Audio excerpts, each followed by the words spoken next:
كلهم مولاي صل وسلم دائما أبدا على حبيبك خير الخلق كلهم محمد سيد الكونين وثقلين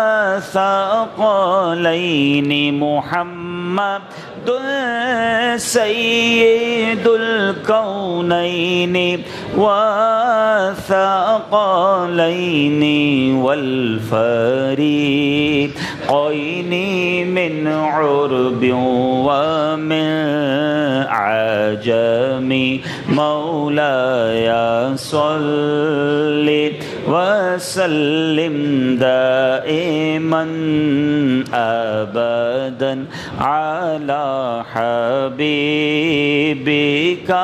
خير الخلق كلهم ثم الرضا عن أبي بكر وعن عمر ثم الرضا عن أبي بكر وعن عمر وعن علي وعن عثمان ذي الكرم مولاي صل وسلم دائما أبدا على حبيبك قصیدہ بردہ شریف کا وہ شعر پڑھیں گے جس کے بارے میں علماء فرماتے ہیں کہ جب دل میں کوئی تمنا ہو، آرزو ہو، بندہ کسی مشکل یا پریشانی میں ہو اور اس سے چھٹکارا چاہتا ہو، اس شعر کو اچھی نیتوں کے ساتھ پڑھے، اللہ اس مبارک دعا کے صدقے اس کی ان پریشانیوں کو دور فرمائے۔ اس کا پہلے ترجمہ سمجھ لیں، یا رب بالمصطفیٰ بلغ مقاصدنا، اے رب کریم مصطفیٰ کریم علیہ السلام کے صدقے ہمارے مقاصد، ہماری آرزویں پوری فرما دے۔ واغفر لنا ما مضى یا واسع الکرم، اے اللہ ہماری بھی مغفرت فرما، ہمارے جو مرحومین دنیا سے چلے گئے ان کی بھی مغفرت فرما، ہمارے عبدالخلیل بھائی کی مغفرت کی نیت سے، اپنی پریشانیوں کے چھٹکارے کی نیت سے، مصیبتوں کے دور ہونے کی نیت سے سب نے مل کر پڑھنا ہے۔ یا ربی بالمصطفیٰ بلغ مقاصدنا، یا ربی بالمصطفیٰ بلغ مقاصدنا، یا ربی بالمصطفیٰ بلغ مقاصدنا، واغفر لنا ما مضى یا واسع الکرم مولاي صل سلم دائما ابدا على حبيبك لہمی صلو علی الحبیب صلی اللہ تعالی علی محمد صلی اللہ علیہ وسلم۔ الحمدللہ رب العالمین والصلاة والسلام علی سید المرسلین، اما بعد فاعوذ باللہ من الشیطان الرجیم، بسم اللہ الرحمن الرحیم۔ پڑھیے الصلاة والسلام علیک یا رسول اللہ وعلى آلك وأصحابك يا حبيب الله، الصلاة والسلام عليك يا نبي الله وعلى آلك وأصحابك يا نور الله، نويت سنة الاعتكاف۔ آج مدینہ مسجد پنجابی کلب آ کر اپنی زندگی کی کچھ پرانی یادیں میری تازہ ہو رہی ہیں کہ اس علاقے میں میرا بھی بچپن گزرا، کئی بار اس مسجد میں آنے کی سعادت ملی، اور آج اپنے پرانے کئی دوست، کئی احباب جو ہم ساتھ ماحول میں آئے یا مجھ سے بھی سینئر تھے ان کا دیدار بھی ہو رہا ہے، اور ان میں ایک چہرہ جو آج ہمارے درمیان نہیں ہے، ایک نام جو آج ہمارے درمیان نہیں ہے، ہمارے بہت ہی محترم، بہت ہی پیارے مرحوم عبدالخلیل عطاری، اللہ کریم ان کی مغفرت فرمائے، ان کے درجات بلند فرمائے، ان کی قبر کو جنت کے باغوں میں سے باغ بنائے۔ بڑے شفیق، بڑے مہربان، بڑے خوش مزاج اور بہترین نعت خواں، کئی محافل میں مجھے ان کے ساتھ جانے کی سعادت ملی، ان کے ساتھ نعت پڑھنے کی سعادت ملی۔ کون سا ایسا شعبہ تھا جس میں وہ آگے بڑھ کر کام نہیں کرتے تھے؟ مجھے یاد ہے جب دعوت اسلامی کی اسپیشل ٹرین چلتی تھی تو ٹکٹوں کے لیے میں عبدالخلیل بھائی کے پاس جانا پڑتا تھا، جب قربانی کی خالیں جمع ہوتی تھیں تو بہت سارے شعبہ جات میں بہت فعال کردار ادا کیا۔ اللہ مرحوم کی ان تمام خدمات کو اپنی بارگاہ میں قبول فرمائے۔ اور ابھی بھی جس کو کہتے ہیں نا یقین نہیں آ رہا کہ عبدالخلیل بھائی دنیا میں نہیں ہیں، میں جب سے ان کے انتقال کی خبر مجھے ملی تو میں 2-3 دن سے ایک بات سوچ رہا ہوں۔ کچھ عرصہ پہلے تک ہمیں یہ اطلاعات ملتی تھیں کہ ہمارے کسی دوست کے والد کا انتقال ہو گیا ہے، کسی کے دادا کا انتقال ہو گیا ہے، کسی کی والدہ کا انتقال ہو گیا ہے، ایسی اطلاعات دوست کا انتقال ہو، ساتھ والے کا انتقال ہو گیا ہے۔ یہ ہم میری عمر کے اس وقت میں ماحول میں سب کے لیے عبرت کی باری ہے۔ عبدالخلیل بھائی اور ہماری عمروں میں کوئی بہت بڑا ڈفرنس نہیں تھا۔ ہمارے ساتھ مدنی کام کرنے والا جب دنیا سے جا سکتا ہے تو کاش عبرت والا ذہن بن جائے کہ آج یہ گئے ہیں، کل میری باری ہے۔ اب میرے جانے کا وقت بھی قریب آ گیا ہے۔ اللہ جب تک زندہ رکھے، ایمان کے ساتھ، عافیت کے ساتھ، صحت کے ساتھ، ہمت کے ساتھ، نیکیوں کرتا ہوں آپ آمین کہیں کہ یا اللہ کھڑے ہو کر مسجد میں جا کر ادا کریں۔ اپنے در کے سوا مالک کسی کا محتاج نہ کیجیے۔ زندگی بھر ہمیں ہاسپٹل، پولیس اسٹیشن، عدالتوں کے چکروں سے ہمیشہ محفوظ رکھیے۔ لیکن جانا تو ہے، دنیا کو چھوڑ کر جانا ہے۔ آج کسی کے سویم میں آئے ہیں، ہو سکتا ہے کل کسی وقت ہمارا سویم ہو رہا ہوگا۔ جنازہ آگے آگے کہہ رہا ہے اے جہاں والو، جنازہ آگے آگے کہہ رہا ہے اے جہاں والو، میرے پیچھے چلے آؤ تمہارا رہنما میں ہوں۔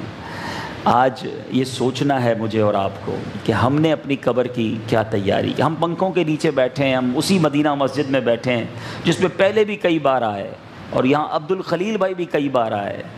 ہم مسجد میں بیٹھے ہیں، وہ اس وقت اپنی قبر میں ہیں۔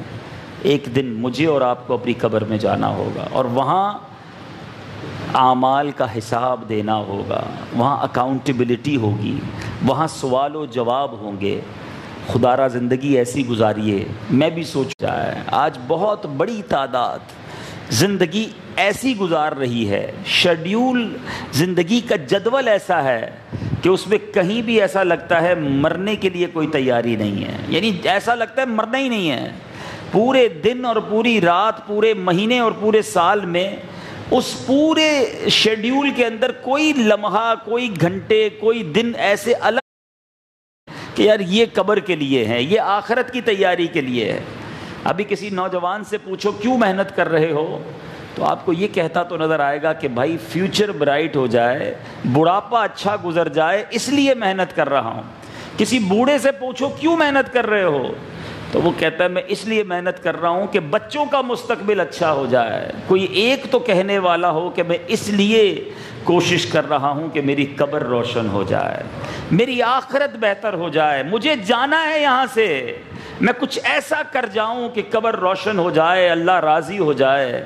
ادھر تو بہت سارے لوگ ہیں۔ عبدالخلیل بھائی جن دنوں بیمار ہوں گے تو ان کے رشتہ دار، ان کے دوست ان سے ملنے گئے نا ہاسپٹل میں، طبیعت پوچھتے رہے، مگر آج کون ہے جو ان کی قبر میں ان کے ساتھ ہے؟ میں جب تک دنیا میں ہوں کوئی پرابلم، کوئی پریشانی آئی تو لوگ آئیں گے، لیکن جب قبر میں چلا گیا تو پھر کوئی نہیں آئے گا، بس میں ہوں گا اور میرے اعمال ہوں گے۔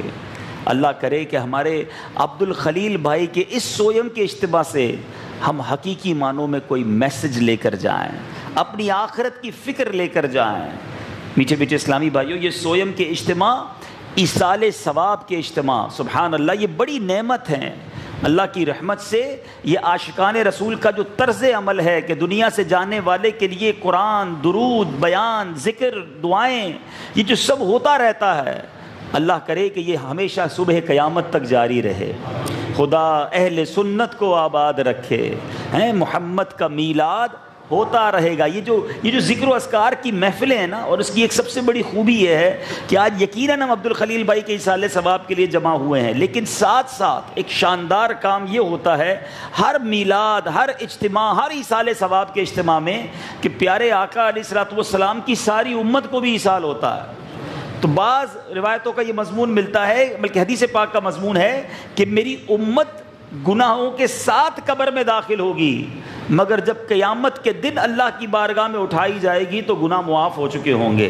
اور اس کی وجہ یہ ہوگی کئی لوگوں کے لیے کہ ایصال ثواب لوگ کرتے ہوں گے، دعائیں کرتے ہوں گے، تو قبر سے وہ عذاب دور کر دیا جائے گا۔ رب کریم ہمارے تمام مرحومین کی قبر سے عذاب کو دور فرمائے، ان سب کی قبروں کو نور العنا نور بنا دے، اور جب ہم قبر میں جائیں تو ہماری قبر کو بھی جنت کے باغوں میں سے باغ بنائے۔ ایصال ثواب کب، کیسے اور کہاں کام آتا ہے؟ ایک شاندار واقعہ، حضرت سیدنا حسن بصری رحمۃ اللہ تعالی علیہ کی خدمت میں ایک عورت آئی، اس کی جوان بیٹی کا انتقال ہو گیا تھا۔ کہا حضور میری بیٹی کا انتقال ہو گیا ہے اور اپنی بیٹی کو میں دیکھنا چاہتی ہوں کہ وہ مرنے کے بعد کس حال میں ہے۔ حضرت حسن بصری رحمۃ اللہ تعالی علیہ نے اس کو ایک عمل بتا دیا کہ یہ والا عمل کرو، اپنی مرحومہ بیٹی کی زیارت کر لو گے۔ وہ عمل کرنے لگی۔ اب جب اس نے اپنی بیٹی کو دیکھا تو برا حال، بدن پر تار کول کا لباس، گردن میں زنجیریں، پاؤں میں بیڑیاں، بڑی پریشان۔ حضرت کے پاس آئی روتے ہوئے کہ حضور میری بیٹی جو ہے وہ تو اس حال میں ہے۔ آپ بھی بڑے غمزدہ ہو گئے۔ کچھ عرصے کے بعد سیدنا حسن بصری رحمۃ اللہ تعالی علیہ نے خواب دیکھا کہ ایک لڑکی ہے جنت کے باغوں میں ٹہل رہی ہے اور اس کو جناب جنتی لباس پہنایا گیا ہے۔ آپ نے جب اس لڑکی کو دیکھا تو وہ لڑکی کہنے لگی حضور آپ مجھے پہچانے، میں وہی ہوں کہ جس کی والدہ کچھ دنوں پہلے آپ کے پاس بڑی غمگین آئی تھی، میں اسی ماں کی بیٹی ہوں۔ حضرت حسن بصری نے کہا کہ تمہاری ماں نے تو کچھ اور بتایا تھا، تم تو جہنمیوں کا لباس پہنے عذاب میں گرفتار تھی، آج تو تم جنتی لباس پہنے ہوئے ہو۔ تو لڑکی کہتی ہے کہ حضور بات یہ ہے کہ ایک شخص قبرستان میں ہمارے قبروں کے قریب سے گزرا تھا، عاشق رسول تھا، اس عاشق رسول نے مصطفیٰ جان رحمت، شمع بزم ہدایت، نو شائع بزم جنت، پے کرے جود و سخاوت، منبع علم و حکمت، صلی اللہ تعالیٰ علیہ وسلم پر درود پاک پڑھا۔ درود شریف پڑھنے کی برکت سے اور وہ درود شریف کا ثواب ہم تمام قبرستان والوں کو ایصال کر دیا۔ اللہ نے اس درود شریف پڑھنے کی برکت سے ہم 560 قبر والوں سے عذاب کو اٹھا لیا۔ اب ذرا غور کیجئے کہ مردوں کو ایصال ثواب کرنا یہ کتنی بڑی برکت ہے۔ ایک بار درود شریف پڑھ کے جب ایصال کیا تو اتنی قبروں سے عذاب اٹھ گیا۔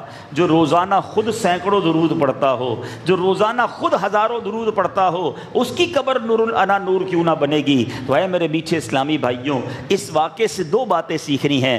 اپنے مرحومین کو نہ بھولنا، اپنے مرحومین کو ایصال ثواب کرتے رہیں۔ اگر گھر کا کوئی فرد، اگر آپ کا کوئی دوست، اگر آپ کا کوئی جاننے والا آج دنیا میں نہیں ہے، وہ منتظر ہے، اس کی روح انتظار کر رہی ہے کہ اسے ثواب پہنچایا جائے۔ اور ہم جو ایصال ثواب کرتے ہیں نا، وہ نور کی صورت میں، باقاعدہ پہاڑوں کی صورت میں اسے اس کی قبر میں تحفے کے طور پر پہنچایا جاتا ہے۔ ہمارا کام ہے ان کے لیے دعائیں کریں، ان کے لیے ایصال ثواب کریں۔ اور دوسری بات، ہمیں اپنی اور اپنی قبر کے لیے، اپنی آخرت کے لیے درود پاک کو اپنے ساتھ ایسا باندھ کے رکھنا ہے، ایسا درود پاک کا عادی بن جاؤ کہ چلتے پھرتے اٹھتے بیٹھتے درود پاک ہماری زبان پر جاری ہو جائے۔ آئیے مل کر محبت کے ساتھ درود پاک پڑھ لیجئے۔ صلو علی الحبیب صلی اللہ تعالی علی محمد صلی اللہ علیہ وسلم۔ ایک اور اہم بات، بعض اوقات جب ہم اس طرح بیانات کرتے ہیں تو کچھ لوگوں کو یہ کلام ہوتا ہے کہ یہ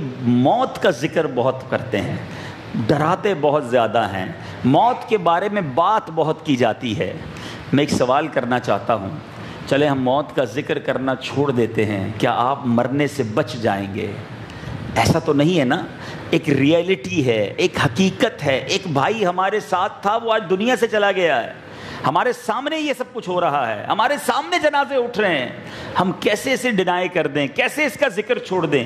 بلکہ احادیث میں ذکر موت یعنی موت کو کثرت سے یاد کرنے کے فضائل بیان ہوئے ہیں. اللہ کے حبیب صلی اللہ علیہ وسلم فرماتے ہیں جو دن اور رات میں 20 مرتبہ موت کو یاد کرتا ہو اسے شہیدوں کے ساتھ اٹھایا جائے گا. تو موت کو بھولنا نہیں ہے, گناہ کو, لذتوں کو مٹانے والی ہے موت. اگر انسان اپنی آخرت کو یاد کرتا رہے تو گناہوں کی طرف جانے میں رغبت کم ہو جائے گی. اللہ کے حبیب صلی اللہ علیہ وسلم فرماتے ہیں, ترمذی شریف کی حدیث ہے, لذتوں کو مٹانے والی یعنی موت کو بکثرت یاد رکھو. میٹھے اسلامی بھائیوں, آئیے میں آج آپ کو کچھ نزا کی سختیوں کے بارے میں بتاتا ہوں کہ نزا آخری جو وقت ہوتا ہے انسان کا, اللہ تعالی ہم سب کو نزا کی سختیوں سے محفوظ فرمائے. مکاشفۃ القلوب میں حضرت عمر رضی اللہ تعالیٰ عنہ ایک روایت لکھی ہے کہ حضرت عمر رضی اللہ تعالیٰ عنہ نے حضرت کعب رضی اللہ تعالیٰ عنہ سے فرمایا, ہمیں موت کی شدت سے متعلق بتاؤ. اے کعب ہمیں بتاؤ کہ موت کی شدت کیسی ہے. حضرت کعب رضی اللہ تعالیٰ عنہ نے کہا, امیر المومنین, موت ایک ایسی ٹہنی ہے جس میں بہت زیادہ کانٹے ہوں اور وہ انسان کے جسم میں داخل ہو گئی ہو, اس کے ہر کانٹے نے ہر رگ میں جگہ پکڑ لی ہو. یعنی کانٹے دار جھاڑی جسم کے اندر جائے, ہر کانٹا ہر رگ میں چلا جائے. حضرت کعب کہتے ہیں پھر اسے ایک آدمی سختی کے ساتھ کھینچے, کچھ باہر آ جائے اور باقی جسم میں رہ جائے. یہ کتنی تکلیف کا کام ہے. فرمایا موت کا جو جھٹکا ہے, موت کی جو شدت ہے وہ اس طرح کی ہے. اے میرے میٹھے اسلامی بھائیوں, صرف موت کی یہی ایک تکلیف ہونا, یعنی یہاں تک روایتوں کا مضمون ہے کہ موت اس سے زیادہ سخت ہے کہ بندے کو ہانڈی میں ابالا جائے. موت اس سے زیادہ سخت ہے کہ آرے سے چیرا جائے. ایک تو تکلیف ہے روح نکلتے وقت, اور اس کے ساتھ ایک اور خطرناک معاملہ ہے.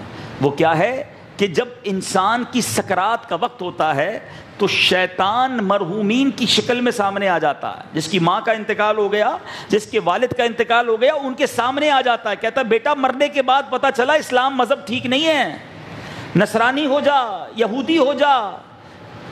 یعنی مذہب تبدیل کرنے کے لیے, ایمان پر ڈاکہ ڈالنے کے لیے شیطان آخری وقت بندے کے سامنے کھڑا ہوتا ہے. اور علماء فرماتے ہیں کہ جو ساری زندگی شیطان کی مانتا رہا, ساری زندگی گناہ کرتا رہا, ساری زندگی رب کی نافرمانی کرتا رہا, ڈر ہے کہ موت کے وقت شیطان کا یہ وار اس کے لیے کامیاب ہو جائے گا اور وہ آخری وقت اللہ کا انکار کر سکتا ہے. آخری وقت جو ہے وہ ایمان سے ہاتھ دھو بیٹھ سکتا ہے. اور یہ کوئی نارمل بات نہیں ہے, ذرا سمجھیے گا. ہم نے ان باتوں پر توجہ ہی نہیں کی ہے. آپ سے میں پوچھ لوں آپ کا گھر کوئی چھین لے گا تو آپ کی شاید ٹینشن سے نیند اڑ جائے. کوئی کہے بھائی باہر موٹر سائیکل کھڑی کر کے آئے ہو, گاڑی کھڑی کر کے آئے ہو, جلدی جاؤ ورنہ کوئی اٹھا کے لے جائے گا, تو آپ بیان چھوڑ کے چلے جائیں گے. کیوں یار, ہزاروں روپے کی موٹر سائیکل, لاکھوں روپے کی گاڑی ہے. میں آپ کو آپ کے ایمان کے بارے میں بتا رہا ہوں کہ یہ ایمان, شیطان کی سب سے بڑی تمنا یہ ہے کہ میرا اور آپ کا ایمان چھن جائے, کسی طریقے سے چھن جائے. مگر ہم نے کبھی ریئلائز ہی نہیں کیا کہ میں کیسے ایمان بچا کر دنیا سے جاؤں. پوچھو شیخ عبد القادر جیلانی سے, اس پورے علاقے میں سارے غوث پاک کے دیوانے رہتے ہیں. جس 11ویں والے پیر کی 11ویں مناتے ہو سنو, شیخ عبد القادر جیلانی سیدی غوث اعظم فرماتے ہیں, پچھلے دنوں عید منائی نا, غوث اعظم کہتے ہیں لوگ کہتے ہیں آج عید کا دن ہے, عید کا دن ہے. عبد القادر کے لیے عید کا دن وہ ہوگا جب اپنا ایمان سلامت لے کر دنیا سے جائے گا. اتنی فکر غوث پاک کو, اور ہم جیسے گناہگار دعا بھی نہ کرے اللہ سے. کونین کے والی, نبیوں کے سلطان, رحمت عالمیان صلی اللہ تعالی علیہ وسلم کی دعا سنو. آقا دعا فرماتے, یا مقلب القلوب ثبت قلبی علی دینک, اے دلوں کو پھیرنے والے میرے دل کو اپنے دین پر ثابت قدمی عطا فرما. یہ نبی پاک کی دعا ہے. یہ کیا ہے, یہ تعلیمات نہیں. بڑے بڑے صحابہ کے اقوال ملتے ہیں کہ کاش ہم دنیا میں پیدا ہی نہ ہوتے, ہم تنکا ہوتے, ہم نسین منسین بن جاتے, ہم دنیا میں کچھ بھی نہ ہوتے. کیونکہ سلب ایمان کا انہیں خوف ہوتا تھا, کیونکہ ایمان نہیں تو کچھ بھی نہیں. بندہ ساری زندگی روزے رکھتا رہے, نمازیں پڑھتا رہے, لیکن اگر ایمان کے بغیر ہی دنیا سے چلا گیا تو پھر کیا ہاتھ میں ہے. مگر اتنی امپورٹنٹ چیز کا خیال کس نے رکھا؟ اتنی امپورٹنٹ چیز کے لیے دعائیں کس نے کی؟ کس نے معلومات حاصل کی کہ کون سا ایسا عمل ہے جس سے میرا ایمان چھن سکتا ہے؟ قرآن کہتا ہے شیطان کے بارے میں اِنَّهُ لَكُمْ عَدُوٌّ مُبِينٌ، شیطان تمہارا کھلا دشمن ہے، مگر آج اس دشمن سے ہم نے دوستی لگائی ہوئی ہے۔ شاید آپ کو برا لگے گا کہ شیطان سے دوستی کون کرتا ہے؟ بالکل زبردست اگزامپل آپ کو دیتا ہوں۔ جو یہ کہتے ہیں کہ ہم نے شیطان سے دوستی نہیں لگائی، ابھی ریسنٹ اگزامپل ہے نا، 30 دن تک شیطان بند تھا، مسجد آباد تھی۔ جس رات کو شیطان آزاد ہوا، اللہ کے بندوں نے اس رات کیا میسج دیا؟ زبانی میسج نہیں دیا، مگر ایٹیٹیوڈ سے، اپنے طریقے سے ہم نے کیا پیغام دیا کہ مغرب کے وقت تو مسجد میں لوگ تھے، عشاء میں لوگ نہیں تھے۔ وہ فجر میں جو مسجد فل ہوتی تھی، عید کے دن مسجدیں ویران ہو گئیں۔ یہ کیا ہے؟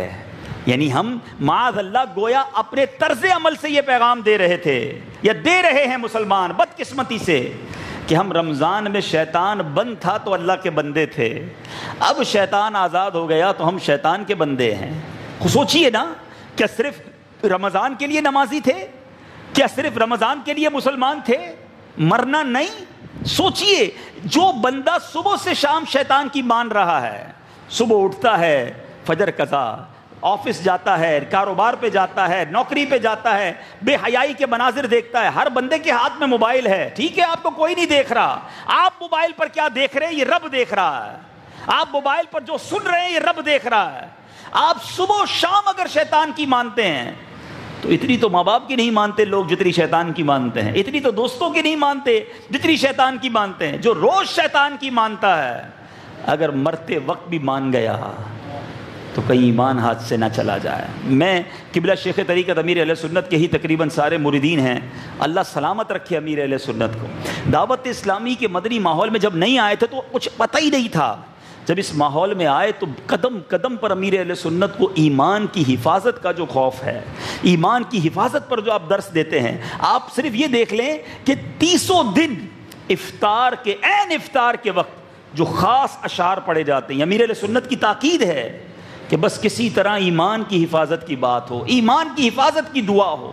اتنا درد ہے ان کے دل میں ہے۔ عطار وہ ہے نا، ایمان پہ دے موت مدینے کی گلی میں، مدفن میرا محبوب کے قدموں میں بنا دے۔ یعنی کتنے ایسے اشعار ہیں، کیوں کہ بس اللہ سے ایمان کی حفاظت مانگی جائے۔ تو اے میرے میٹھے اسلامی بھائیو، جس طرح اپنے گولڈ کی، گاڑی کی، اسکوٹر کی، موبائل کی، اپنی قیمتی چیزوں کی فکر کرتے ہو، اس سے کہیں زیادہ ایمان کا نعم البدل نہیں ہے۔ ایمان کی فکر کیجئے، اور ایمان کی حفاظت کا بہترین ذریعہ کیا ہے؟